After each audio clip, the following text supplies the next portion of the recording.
They're guys. They do magic. They are the Magic Guys.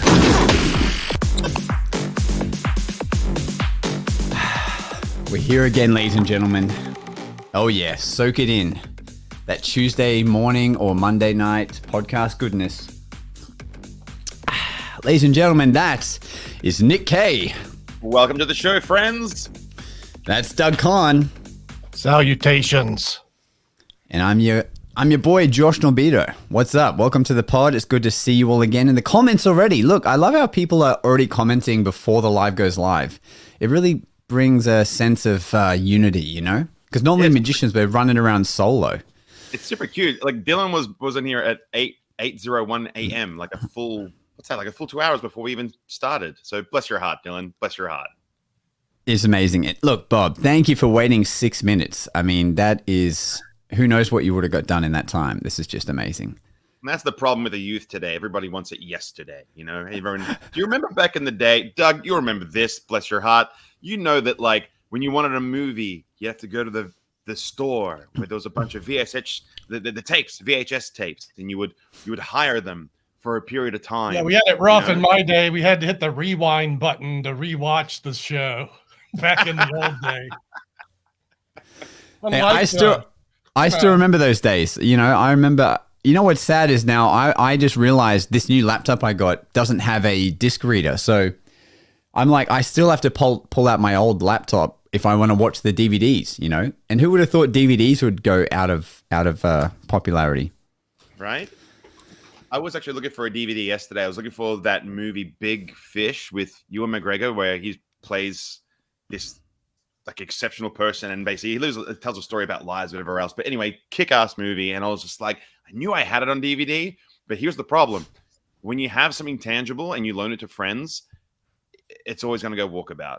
Like I realized I have like multiple copies of certain DVDs, one of which is the Queen live at Wimbledon Stadium, because I would loan it out and I would not see it forever, so I would just buy another copy, and then another copy and another copy. But you know what? Because my girlfriend, my fiance, she might be watching this now because she's in New Zealand right now with her family. She comes back tonight. I've been watching some movies, and one that we all know and love, The Illusionist. Really enjoyed watching that again last night while I was making a few things. You said the words. I want to see it again. Yeah, right? And it did not disappoint. It did not disappoint. And then for the first time ever, I'd never seen this movie, but I knew I should. And some snippets were coming up in my TikTok. White Men Can't Jump. What a bloody great movie. For the time it was made in, it still holds up. When I watch it, I'm like, this is effing funny. Theater, actually. Wow. Woody Harrelson and yeah, and what's his name from Blade, right? Wesley Snipes. Yeah. Funny movie, man. Of course, dude. Woody Harrelson just killed that. Such a great. That was a great movie, and it's being remade. But I have no idea who the folks are who are in it. Like, I hope it's Woody Harrelson. Oh. Do you know the people, the two guys who are now taking the roles of Woody and Wesley? Like I haven't the foggiest idea who these people are. Are they? Has it been made already? There is a sequel. I mean, not a sequel. There's a total remake because who cares for originality anymore? Oh, what? I mean, I'm gonna look it up. Are you aware of this? Oh, 2023, right? Yeah. White Men Can't Jump. Yeah. I'm reading it here. So it was made in 1992. So I was 3 when it came out. That's crazy. Oh, Jack Harlow's going to be in it. Is he going to be the white boy? Jack Harlow, the singer, you know? No. It's the two people, like protagonists, in that they seem to be quite athletic and proper. And it's based, it seems like a little exaggeration of the previous one. If you're aware of the movie, kids, Woody Harrelson plays like the white guy, and Wesley Snipes being the black guy, and there's always back in the 90s that sort of dichotomy of like white people, black people sort of comedy. And with Wesley, he was just a guy that just wouldn't stop talking, like constantly talking, and he was trash talk people to a point where they would become bad at playing basketball and so forth. So it was kind of like a technique that he used, and it's exaggerated heavily in the trailer if you watch it. I'm seeing it on Hulu, right? So this is the new trailer. This is Jack Harlow, the white guy on the left. That's him? I can't recall being less interested in a movie. I mean, come on. So I love listening to Jack Harlow in the car because he plays all my kind of beats. He's like a white Drake, but I'll watch the movie, but there's no way make movies. Now they're doing this. Yeah, there's no way it's going to be better. But speaking of making movies, like I watched the first episode of the new season of Black Mirror. And I don't know what the etiquette is of Black Mirror because obviously the whole episode is a secret, right? Like there's a thing that will hit you and that's why you watch Black Mirror. But the first episode of the new season is super wild with like what AI could do in terms of generating content for specific viewers by artificially making a movie with characters' faces that we know and love, but like on demand. It's on the way. It's a couple of years and it's producing content on demand. You know that Bruce Willis has actually sold his likeness to AI so that they can keep making movies with his face, like in this sort of CGI format. Like, and it's not the first time he's done it. Like, if you might recall, there was a very old PlayStation game that was called Apocalypse, of which Bruce Willis is the guy that you play. It's like, it's his face. Have him in polygons are on there. It looks awful. But regardless of all that, and so it's not I guess he sold his his entire likeness to do that. And I played it because he's my favorite actor. I love Bruce Willis. He's my hero. Ever since Die Hard, the guy's been my hero. Man, that's crazy. I wonder when that happens, when it's so seamless to create whatever visual you want, does magic on a screen stay relevant? Oh, so screen magic is in like this type of movie magic that you would see like in Star Wars? I mean, if the viewer is accustomed to like, now I can see whatever I want by speaking it into AI, why do I need to see a magician simulate this reality for me on the screen anyway? You know what I'm frightened about? If someone gets an AI generator and then says like, I want to see a 3-way with Nick K, Josh, and Doug Kahn. And I want... Well, that's what drives the whole internet. Of course, that's inevitable. That's probably already happening somewhere. Like we're some sexy magic beasts. So I want to see 3 sexy magic beasts in the style of Yowie. And I want Doug to be dressed like a panda and Josh to be a dolphin and Nick to be a bowling ball. I'd be honored to be your panda, sir. Well, yeah, that's those deep fake videos I'm sure are going to be out there. I mean, with Scotty P's editing skills, anything's possible. This is going to be the greatest short that Scotty P's ever made, for sure. Not animated that. Holy. Good times. What's going on there? I think that leads us beautifully into our next segment. Segments.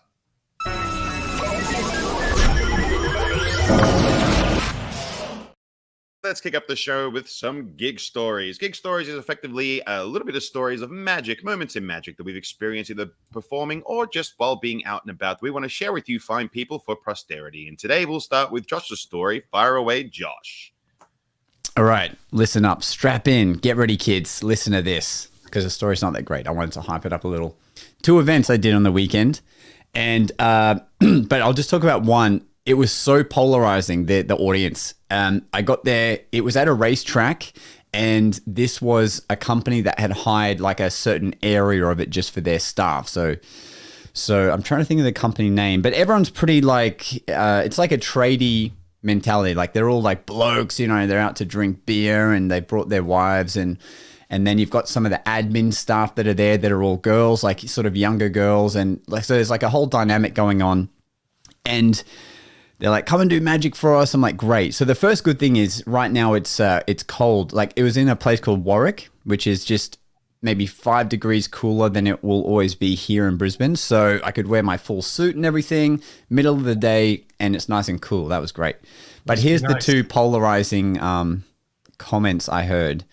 And I take both of them, I take none of them to heart at all because they're both the extremes. So one was a guy and I'm like, he's really tall, and I'm like, hey, good to see you. I'm Josh, da-da-da. He's like, oh yeah, I heard there was a magician here. And I was like, great. Hey, can I magic you for a second? He's like, no, I don't want to see that shit. And just kept drinking his beer. And it's just me and him. It's not like it's a group where you can ignore him. It's like me and him looking right at each other. He's like, nah, I don't want to see that. And I'm like, if nothing else, at least you're honest. Took it zero to heart, right? Mono? You were just asking if this one person wanted to see something. That's a different dynamic, right? Than addressing a group, coming up to just one dude. Totally. And then just shoot you down.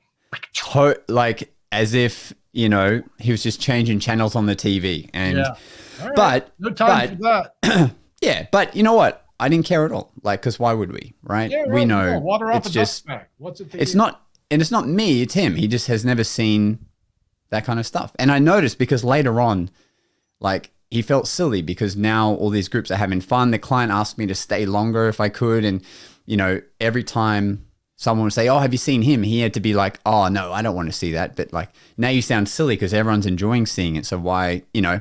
So it's kind of funny, but. In the beginning, like if this was 15 years ago, I would have, you know, shat my pants and like ran away crying. But so there was that, right? So there's that. I don't care. It's fine, whatever. Then I'm performing for some of the admin girls, and then one of them goes, "Geez, magic makes me horny." What? And again, like. You know, I'm engaged. I'm happily engaged. It means nothing to me. But hearing it, I'm just like, that's such a polarizing same event, but two totally different comments. So you have to, you know, take them with a grain of salt and know that it's like, you know, their experiences that they're basing it off. Well, the premise of my AO show now is going to be your exact story, but we're going to replace the guy and the girl. And the guy's going to say, "Hey, I see you here by yourself. Would you like to see some magic?" And to which he replies, "Man, magic makes me horny." That's what I'm talking about. Yeah. So suffice to say, and they asked if I could stay longer, but unfortunately, because I had to drive straight to another event, I couldn't. But it really, you know, it made me feel good. You know, them saying they want more. You know, you wear a ring when you perform? No, I don't. Yeah, I take mine off when I'm doing coin magic, and once it comes off, it generally stays off. So I wonder if that influences, you know, the behaviors of your spectators in the wild. Maybe, but you know what? My buddy Jason Gray, our friend Jason Gray, Nick knows him well, I'm sure. He's told me that because he is married and he always has a ring on, but he tends to think that it's actually worse when wearing a ring. Like he gets hit on more from these women, maybe because they know like he won't take it any further. Yeah. Right. But he says he actually says it's actually worse, like the banter and stuff from women when he's wearing the ring. So who knows? Or maybe it's because they know he can hold down, you know, a household and everything like that. And they're like, all right, he's supportive. Who knows? All right. So that's my story. He's a magician. Whoops. Yeah, exactly. All right, over to you, Nick. Nice shirt, by the way. Nice shirt. Thank you. For the guys that are watching on the YouTube, this is the Magic Guys podcast shirt, which I'm in the middle there, holding the coin. Great, comfortable shirt. Cannot recommend anymore. My gig story, friends, is a good one. It's a great one. So it's the story about the time I had the shit kicked out of me by Batman. Let me explain. All right. I was doing an event. It was a 40th birthday party. And the reason I'm reminded of this is that I reconnected with this gentleman most recently. So his name is Paul. Paul is lovely. And he and his wife, Denise, they run a really successful business called Rio Sound and Lighting. And they've done the largest install of a home theater like center in the world, apparently, I was told. Like, it's like the biggest one in the world. And it's right here in Melbourne. And so I reconnected with them not too long ago. And I was reminded of this really wonderful time where I performed at his 40th birthday. Now, the theme was all superheroes. Now, being a movie buff, he loves DC and that sort of thing. And he's a huge fan of Batman. So I was hired to perform as the Riddler. And I'll share that photo on the Instagram so you can see what I actually looked like. It's quite hilarious. Now, the premise of it was that he hired out a theater, and everyone was there dressed in as, you know, all their superheroes and so forth. And I was like the host of the event, but the premise was that like, oh, I got all the good guys and the bad guys, and I was trying to get them all to join me in taking out the Batman. And that was the premise of this, right? And so like I edited this whole video because there was like a big cinema screen behind me.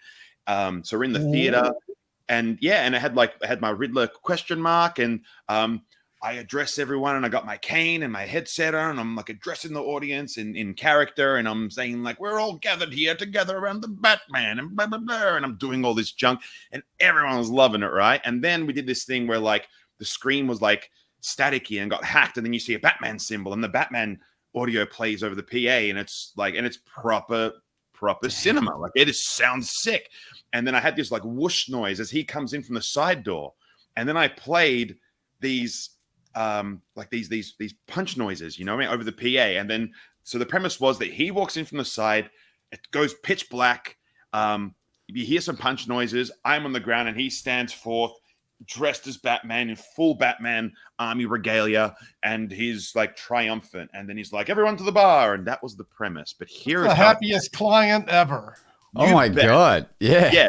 Right, how do I hire this? Well, you hire me. And so like I put so much effort into this show. It was cracking. Right now, here's how it actually went down. Everything was going to plan. Then the lights go down, and then he comes in. But the thing was, he was so excited about what was happening. Like he was so jacked up that it cracked me in the ribs with everything he friggin' had. Like he just walked What? Yeah, man. It was like I was like, you come in, you know, you pretend to punch me and I go down. But he was so jacked up, like so pumped to like go out there as Batman. He freaking cracked me in the ribs with everything he had. Mate. I thought he cracked my rib, man. The guy kicked the shit out of me. It was quite funny. So then I'm on the floor, and away we go. And like that was 10 years ago. His 50th is coming up. He said he's going to book me for that. Hopefully he doesn't book me as a character. I just want to be myself, and hopefully he doesn't kick my ass again. But that was the story of Paul from Rio Sound and Light, and I absolutely adore the guy. He's a great friend. I consider him. He's even got me, like, even hooked me up with a brand new TV. You know, I couldn't love him anymore. But it's such a fun story about the time I got my ass kicked by a guy who thought he was Batman. God damn. That's a story, man. Beaten up by Batman, not a bad thing. That could be that could be a t-shirt. I was beaten up by Batman. Yeah. Well, Nick will find that photo. We'll chuck it up on the Magic Guy's Instagram. It's worth seeing. Man, you really get into character well. Like even the thumbnail for this episode I found, you know. I love it. And it's great too now, you know, because now I can do this too, but because you don't have any hair, it's so easy to put on, you know, like the paint or the color or whatever it is you're being changed into. The Android magician, right? You got to be metallic. That was a nightmare. That one time I did it. On the Android. Yeah, that's right. Yeah. So if you guys aren't aware, I have this Android magician character. I do a lot of events with this particular event agency. They're called Applause Entertainment, and they're awesome. And they do really high-end events, and they dress me up all the time to do magic. Like I've been a magic robot. I've been a magic android. I've done, I did a magic, like supervillain. I've done, one time I had to dress up, it was so funny, as like a Greek. They wanted like a very magic Greek. So I just dressed up like a Greek dancer. If you don't know what they look like, they kind of like wear a skirt and have pom-poms on their feet. And I had to do that. Yeah, like I've got so many, and the most recent one that I did was the Mad Hatter, and that's a cracker. Like if you guys ever scope out my Instagram, you will see so many photos of like me running amok. But yeah, this is. I mean, I've shown everyone this, but this is when I had to be the Android magician. I mean, we all basically look the same because they get the makeup to be the same. Yeah. But the problem for me was to get that bald cap on. They had to like. They had the immense amount of gel, like liquid gel, to like stick my hair down, and getting that out was just ridiculous. Like, that's why I have no hair now. I was like, F this, I'm just shaving it off. I ain't trying to wash this out. Yeah, it's nice wearing wigs. Kind of flashback. The story of our lives. The story of our lives now. You having a flashback, Doug? Yeah, man, of being a bald guy doing stupid side gigs as an entertainer. One time I was a piece of fruit. I was the watermelon on a buffet table. I was the talking head, and they painted my bald dome like a watermelon. And it was the one and only time I agreed to that bullshit. I get booked Oh, every year. man. I get booked every year to do an Uncle Fester character, and I hate it every Halloween because I'm the only bald guy in their books. Look, doing a character is cool. Being a vegetable or a fruit on a buffet table where your just head is sticking up through the table, man, it doesn't get much worse than that. I guess you could get into it theatrically. Like if you're an actor, you can maybe feel the moment. And I got a pretty good wit, so I was okay at the gig, right? Like I worked it fine, but oh baby, no way. Jeez. Well, I think that counts as your gig story. That's my gig story. My That's God, a great story, Doug. far out. Well, hey, you know what's I didn't cool know we is could go back 10 or 20 years because I got a lot of weird things to talk about from decades past. that could be its own podcast. I'm going to is start digging stuff up. Yeah. You know how Hamish and Andy have the Remembering Project, if you're familiar with that, Nick? So they have their own podcast, which I love listening to, Hamish and Andy, but they also have a sub-podcast called The Remembering Project. Because they've been on radio for 15 years, they have segments that they recorded 10 years ago, and then they have to, like, they reflect on what was going on then. Oh, yeah. So it's like a meta podcast. Yeah. And so speaking of which, you guys might have seen in our Instagram, I put up a story and I'm like, hey, we've got all this merch we want to share with everyone. So we made a little competition. We're like, send us your gig stories via audio message. We're going to give the winner one of the shirts. We're going to send it to wherever you are in the world. And Bob Possible just sent in a last minute entry, so we'll take it. So we have 3 gig stories from our fellow Magi's. The first one coming to you is from Juggling Liam, who you might have seen him. We shared some of his Trick-a-Day May videos. Juggling Liam, he's, how old is he? 16, Liam? Still in school, but already doing gigs. Let's see what his story is. So about 2 months ago, I was at the event and I was doing 2 shows, and I felt like I'll change up my show a bit, and I felt like doing a card trick in the day, at the start of the day, so I chose to, instead of doing one of my other magic tricks, I did a card trick. And when I got to the event, I forgot a deck of cards. It was about an hour before showtime, so I forgot a deck of cards. So what I did is I had to go around to all different sales stores, promotion stores, and see if they had them. And I found one, so luckily they saved the day. Nice work, Liam. You know what the trouble is too? We're in Australia, so you know that deck's going to be a pack of Queen slippers. Exactly right. The plastic, waterproof Queen slippers that are just almost impossible to use. Yeah. It's awful. I personally have 4 decks in my close-up kit at all times. So that if I'm doing more than one gig, I can just, fresh deck every gig, and if somebody spills a drink on one, I got backups. But that's a little tip for you guys. Maybe we should do that. We should share our kits one day and show you all the bits that I have inside the kit. It's really funny because I have everything's Tupperware. All my stuff is in Tupperware, and so I could just peel back the container, crack, and then just fill my bits. Yeah, it's hilarious. I like it. So I like it. I keep 2 decks on me. But that's not a bad. Yeah, I mean, why not have a brick in the car or something, right? But I'm trying to think if I've ever rocked up. I've heard stories of people going to gigs and forgetting their whole case, and then having to go to the news agency and buy some rubber bands, take a coin, Yeah. How do you think you'd be with that? Would that just be fine? Would you feel crap, now I got to do okay magic, or would you not care at all? What say you, Doug? Man, I'm good to go. If I could get to a general store, great. If not, I'm probably good with a couple coins in my phone. If I can find a deck of cards at all, I'm great. But if I can go get a piece of rope and maybe something to write on. Yeah. I do a lot of events with other magicians, and we always try to say hey, what are you going to do? What are you going to do? And I always give people the courtesy of going I'll just do what you guys don't, and I'll be fine. You guys have full first choice, and I'll do whatever you guys aren't doing. The most recent gig that I did, I was doing stuff alongside one of our biggest Aussie names, Constantino, TV personality, etc. And what had happened was I was dressed as the Riddler again. Okay, this is for the big store opening. I had no pockets because I was wearing a jumpsuit, and I had a hat which I put a deck of cards in so that I could just get the cards out, and that was it. And then I put a couple of coins up my watch band that I could just produce and do my close up with.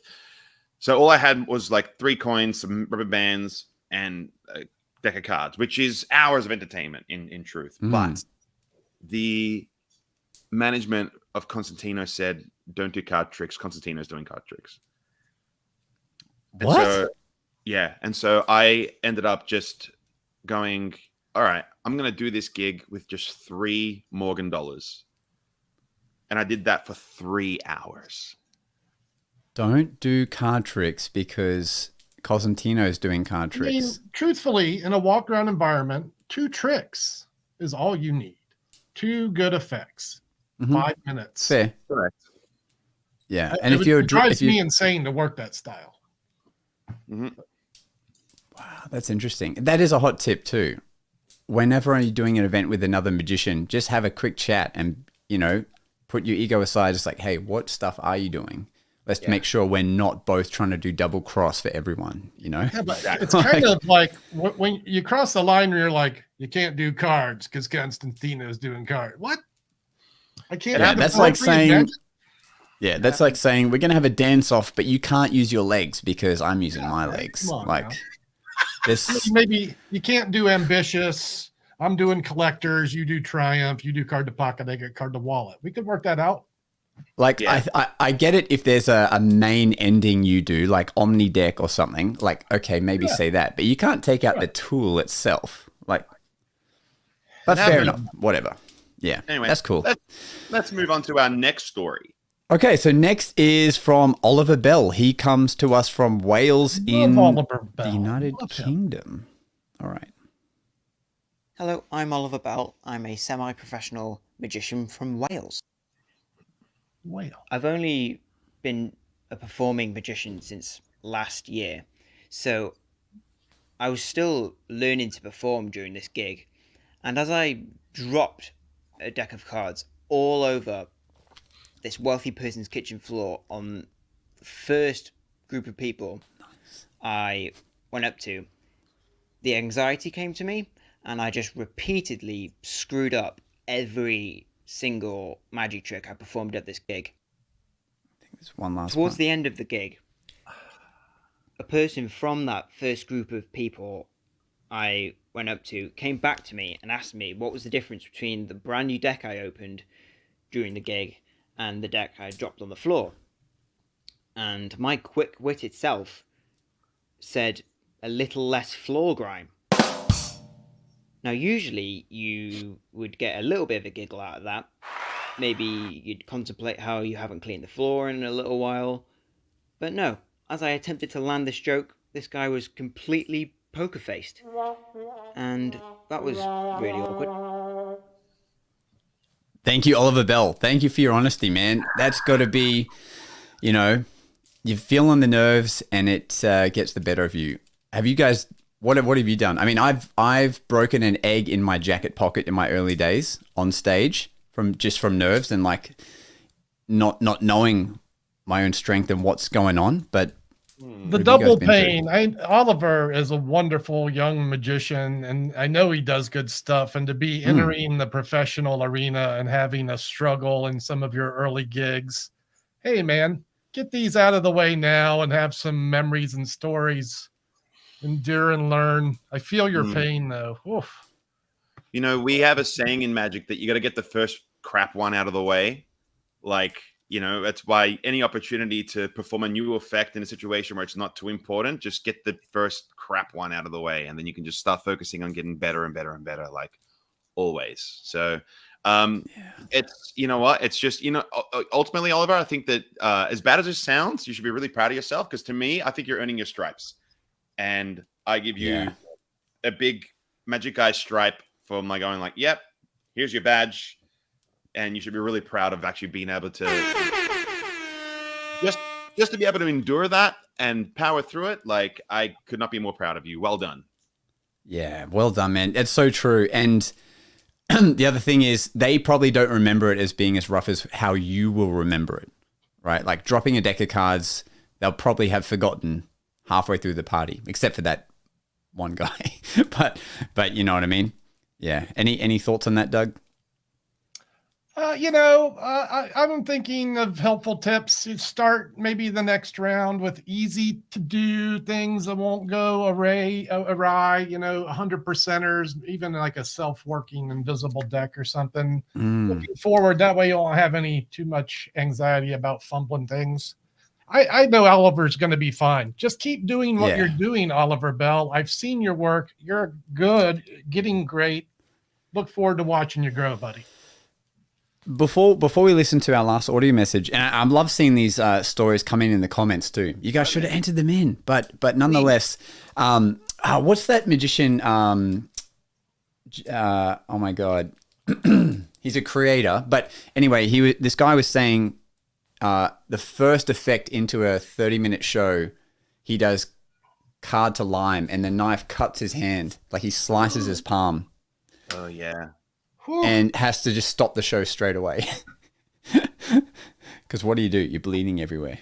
What's his name? Justin something. I forget. But yeah, that must be a good show. You're opening with that trick. Yeah. Yeah. Built a lemon or whatever it was. Yeah. And you're cutting it. Bang. I wonder. You're like, what? Oh.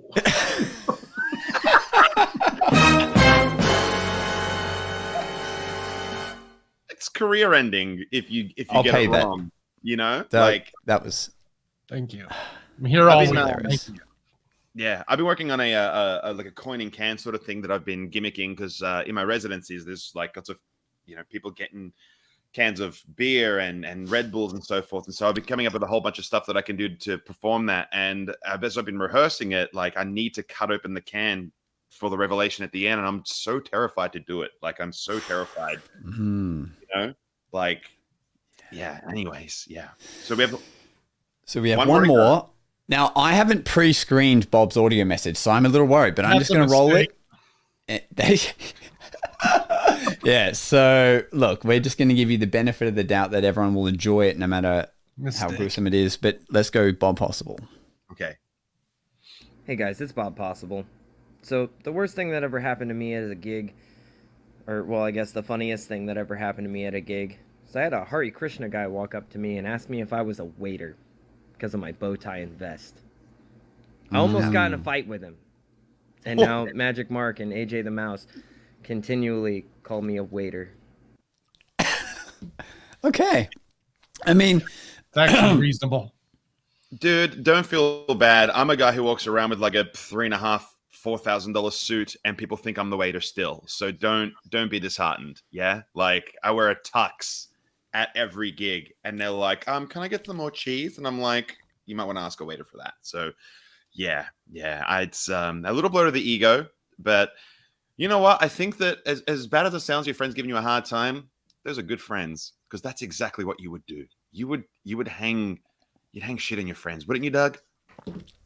Always, duh. Yeah. Those are good friends, Bob. I was thinking about you in a tux. Are you a tux guy? Like me? Is that your go-to? Yeah, absolutely. I was a tux guy for a long time when I was about your age. Yeah. Nowadays it's hard to get me to put on socks, but hey, that's fair enough. When I used to wear a bow tie. Now I've dropped the bow tie, but I still like to, suit up. But Nick rocks the 3-piece suit still. I mean, look at the animation that he's in on the podcast is from an actual suit that he wears. Yeah, just dope. Yeah, it's basically always wide lapelled with satin or silk or whatever it might be. But yeah, it's all my suits are like that. And yeah, is it ever pastel blue and roughly? Once it wasn't blue, it was white, and I had the ruffles of a pink shirt at a disco gig that I had done. But it's a funny gig story actually, but we'll share that another time. But I came up with this whole like new sleight apparently because I had ruffles here and also ruffled around the wrists. I don't know, what do you call that, Doug, when you have like the ruffles, like you're a pirate sort of number? What is that? I don't even know. I don't know. I'm but not that nerdy. It just means you can't sleeve anything, and that was one of the things. So I had to come, and ordinarily I sleeve through all my coin routines, and so I had to come up with a whole new method to achieve the same effect, which I did in the green room. So I'll share that with you guys another time. Nice. But I think it's come time now, after listening to all three of those stories, who is the winner? Well, let's get back to it, and let's ask the guys in the comments. So we had Oliver, Liam, and Bob. Whose story do you think should get the merch shirt? So Liam lost his cards. Oh my God, that's hilarious. Hang on. So Liam lost his cards, Oliver dropped his cards, and Bob had to write on his cards people's orders. Hang on. I'm just saying that's Lance Burton.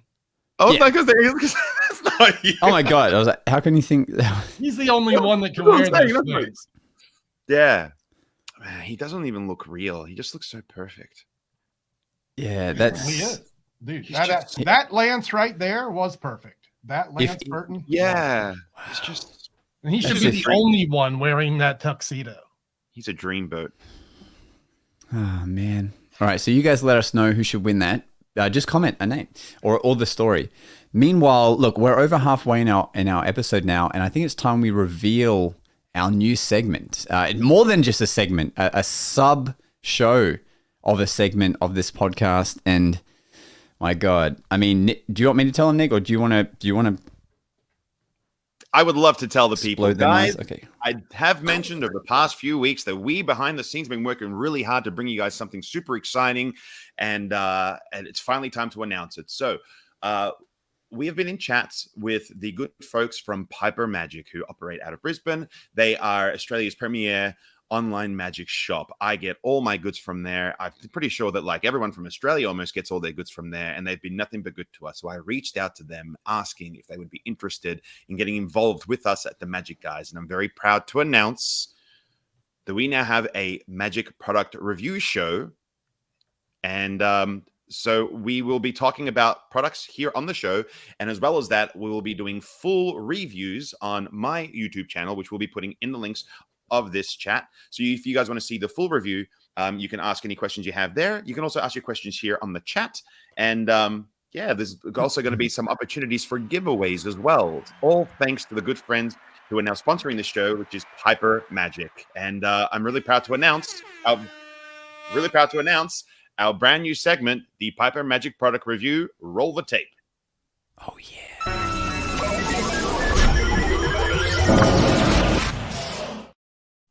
Take two that. You ready? I'm really proud to announce. Wait. Why are we take twoing? Because you weren't ready yet? No, because you rolled the gift stories. Sorry. Oh my God. They look so similar on the thing. You know what, guys? This is all banter and fun for you. We planned all this. All right, let's go again. Okay. Roll the tape.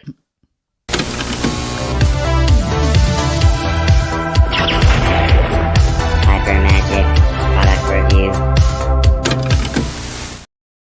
And this week on Piper Magic's product review, we are reviewing Heartbeat by Juan Calas. If you guys are unaware what this is, it's a really amazing effect. Now, I first came across this, seeing it on socials. Chris Ramsey helped really circulate the popularity of this particular trick. And if you're unaware what this is, in the video, you see a guy with a pencil, and he makes a connection where he gets the spectator to hold out their index finger, and he puts the pencil on their finger, and he holds the opposite end of the pencil with his index finger. And when he places his hand on his heart, the spectator can feel his heartbeat through the pencil. And it's a really beautiful, unique piece of magic. Now, in this product, you get a pencil, which is perfect for it, as well as a couple of other little bits to help make it even stronger. I won't mention what those are because we don't want to reveal the method entirely. But also in the package, you get a 30-minute tutorial in which he talks about the history of it, and he mentions Tarbell. He also mentions Paul Daniels, and we had a little conversation about this not too long ago where Josh was mentioning that this is sort of covered in the box set that Paul Daniels had done called Bravura. So there's an effect in that that's very, very similar, and sort of pays homage to the way this kind of works. So it's a really, really good piece of magic. Now, the pros and cons of this is that you have this ability to perform this super strong, super meaningful piece of magic, and there is no electronics. As much as it seems like there would be electronics involved with this, and I performed this for a lot of friends. I actually trialed this at a Magicians at Work, where we get to try out new material, and I purposely did this trick to see in what scenarios it would be performed in. So that's the pros of it, where there's no electronics. But the cons of it is that it's not something you can perform anywhere at any time for a big group. So if you the type of person who wants to perform this for very large scale groups and expect to get like really strong visual, pieces of magic, this is not the piece for you.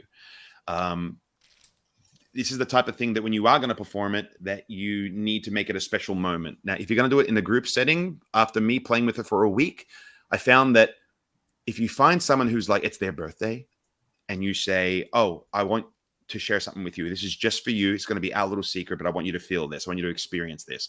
And then you do that moment, they react to it, and you make it your little secret, and no one else knows what's going on. If you leave the ambiguity of what this effect actually is, the rest of the audience just go, what the hell happened? That was sick. I wonder what they felt. I want to feel it too. And now you create this sort of like want and need. And that's the important thing. But it's not the type of thing where like you can just go around to 10 people at a table, one finger at a time, giving them this experience. It doesn't, you're doing it a disservice by doing that, right? So that's one of the things about this particular effect. So I think that, cost aside, we're talking about the car. I mean, like this retails in Oz for $53, which some people might complain that it's a bit. I disagree. I think it's actually worth every single penny, because there is a level of ingenuity and intellectual property that's been put into this, a lot of time and a lot of knowledge. What's also great is that in the teaching of this, Juan Calas is doing explaining this to Christian Grace, who we all absolutely love, and he shares a lot of beautiful moments as well and beautiful ideas that will help really elevate what this is. So for $53, is it worth it? I think so. Some amateur folk might be a little upset about it. They might think that, oh, $53 and all I get is a pencil. It's the wrong way to think about it. Now, would I buy this if I had a discount code? Yes.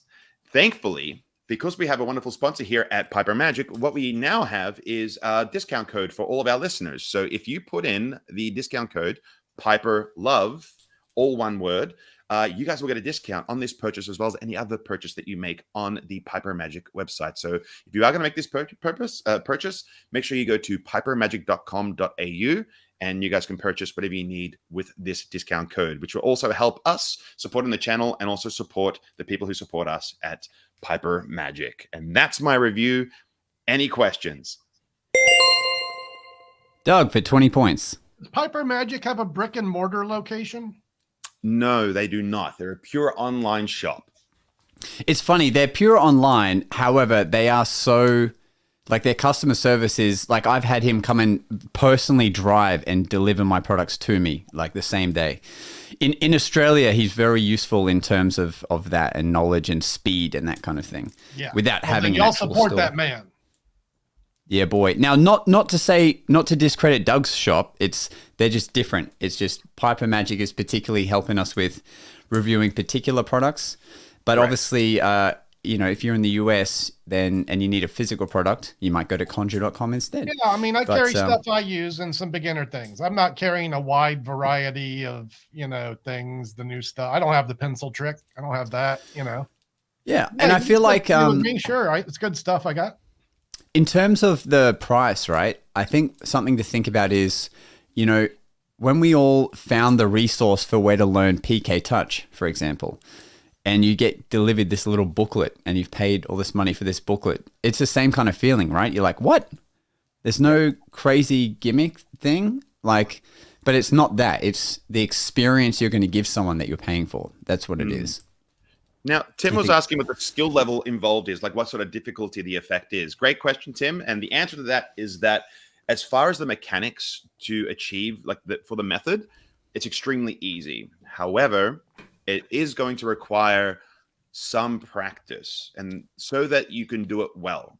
Like, the method itself is one thing, but if you want to do it so that it's done really, really well, it's going to take very, very minimal practice. But if you nail it, it's a beautiful, strong effect.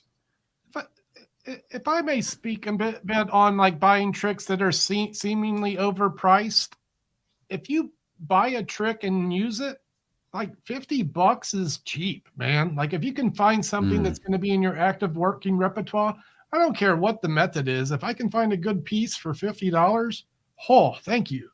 You know, I think magicians, especially modern ones, are so interested in buying unique secrets that they find interesting, and they're secret collectors more than people looking to perform the material they buy in their lives and shows. And if you do that, there's your value. If you buy a piece like that and put it to work, peanuts. That's right. That's right. There's just been mentioned that it is sold out on the Piper website. Now, it's probably pretty easy to understand why. What I will do is I will reach out to Sean Piper. We'll put the appropriate links in this. And also, I've put the links on the actual review. The review will be dropping immediately after this podcast at 11 a.m. on my channel. All those links will be shared in this podcast, so you guys can scope them out for yourself.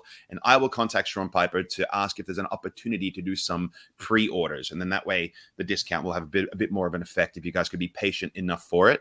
And we'll ensure that all you guys who want to grab it and support us are really properly taken care of. And off the back of that, next week, we have a really cool product to scope out. It's called Go Nuts. We're looking at a product called Go Nuts, which is made by Matthew Wright, who's one of my absolute magic heroes. So make sure you tune in next week so we can talk about that. And there's one other thing too. This is actually beautiful. The fact that it is sold out is great, because we were talking about this earlier and Nick said he may give away one of them. Is that still correct before I go any further? Yeah. Okay, you know what? So check this out. Check this out.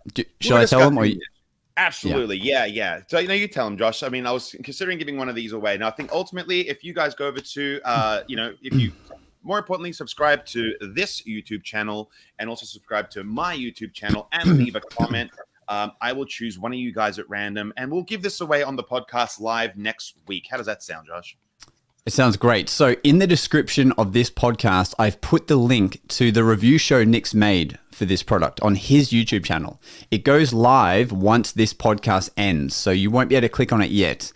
And what we're going to do is we're going to see all the new subscribers to his YouTube channel. We're going to pick one of those at random to give this product away on the next podcast. So it's kind of like this is going to become the brother to the podcast, where you can watch more about specific reviews on Nick's channel. So make sure you subscribe to it.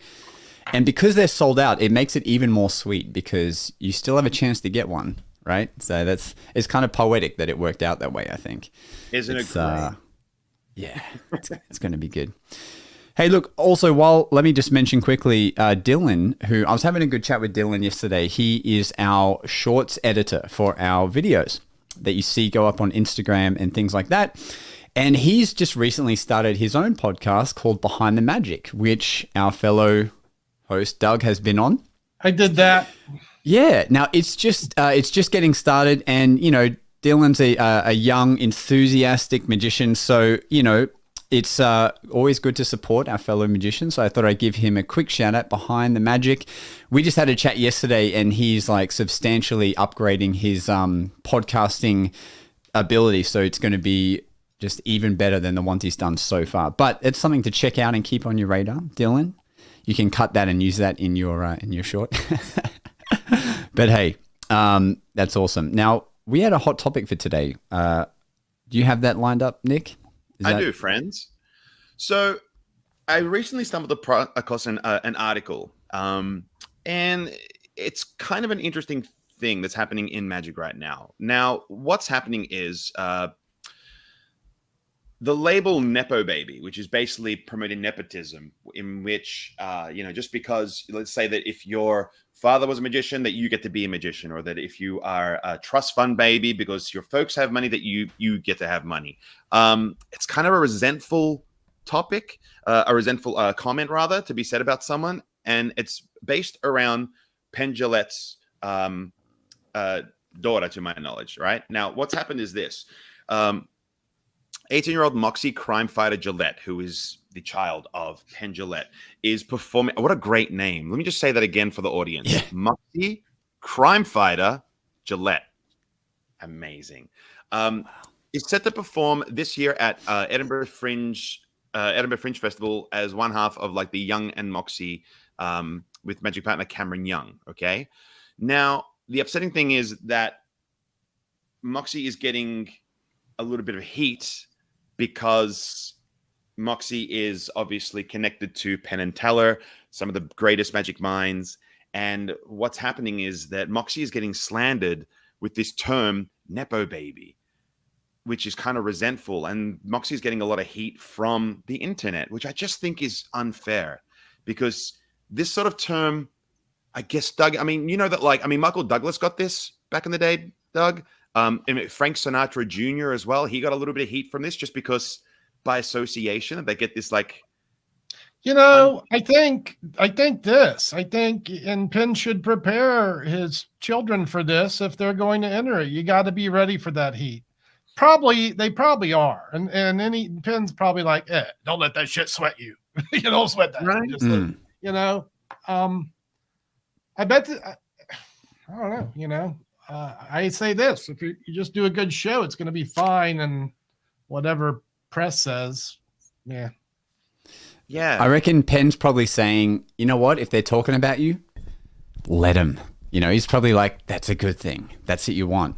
And look, Doug's kids are going to have this same problem. Growing up to be magicians, they're going to say, I'm trying to get my daughters into this racket. They're like, I don't think so. Well, that's the topic I was going to. That's what I was going to lean into. Like nobody, let's say some people like come from a long line of fruiterers or butchers or things of that nature. Like I certainly did not. Well, I kind of lied because my father was a musician, and so my background, I'm Greek.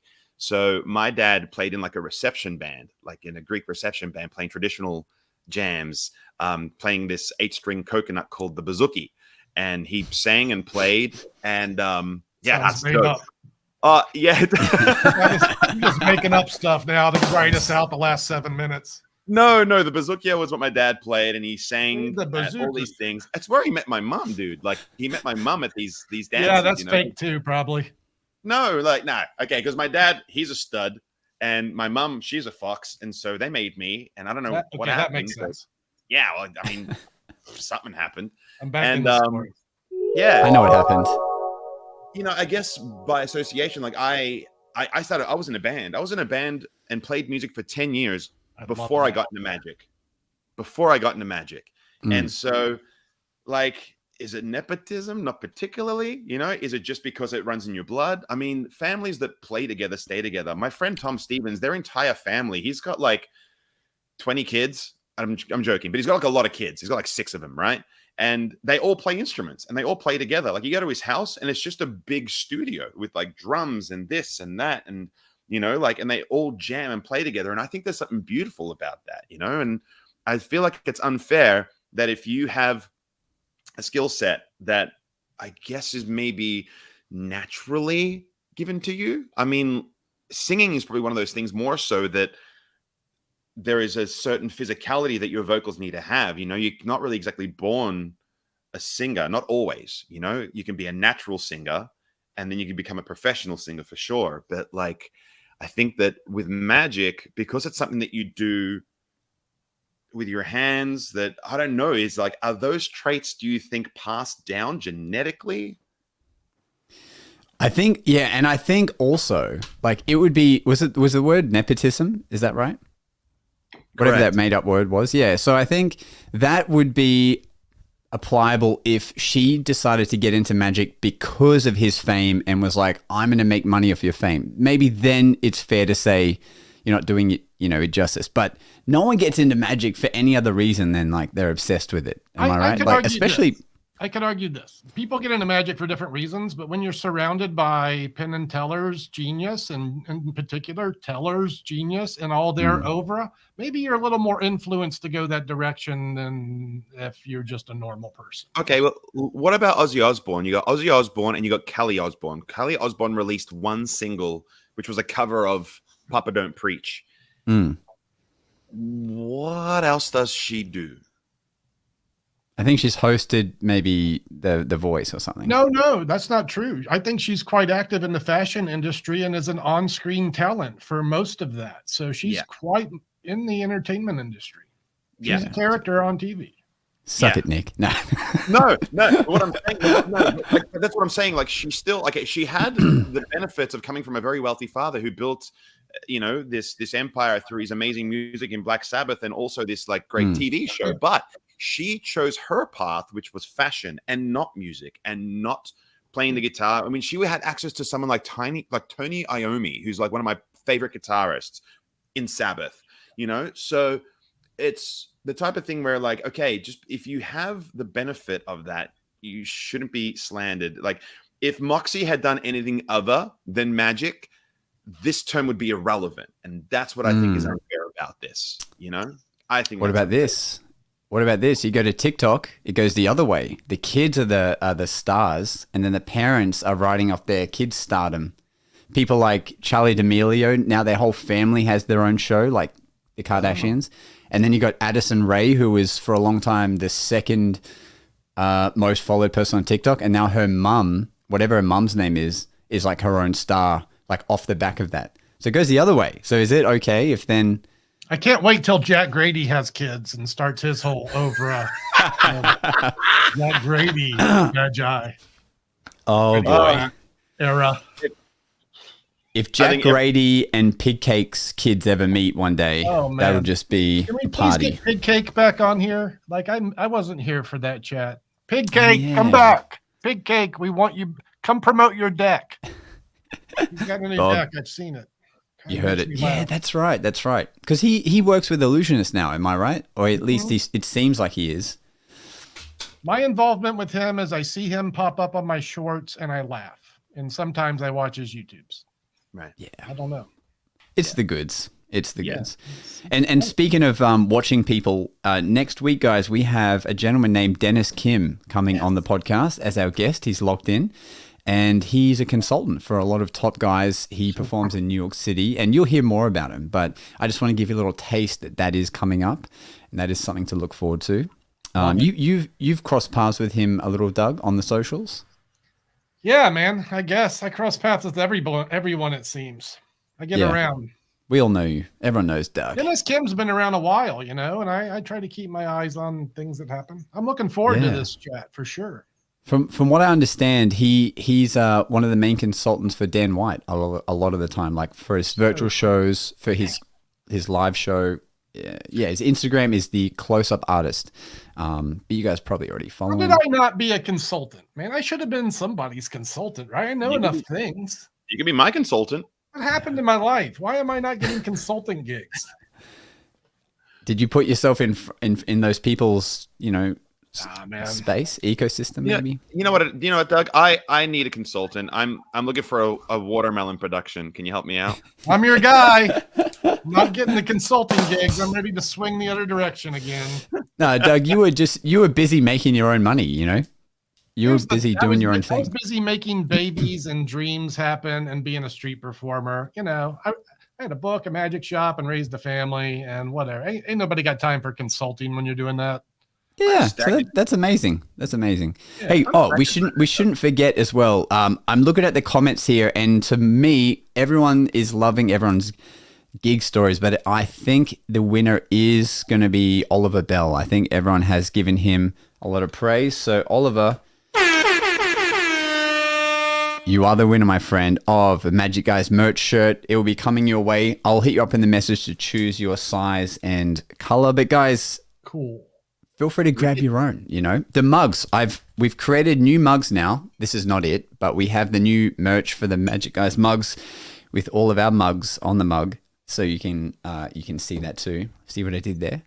And I think all that's left is to share our final piece for today. So I think I'll take it away if you guys don't mind.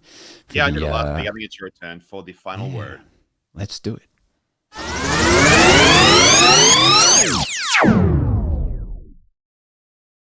The last thing I want to leave you with is always wash your hands, and when you're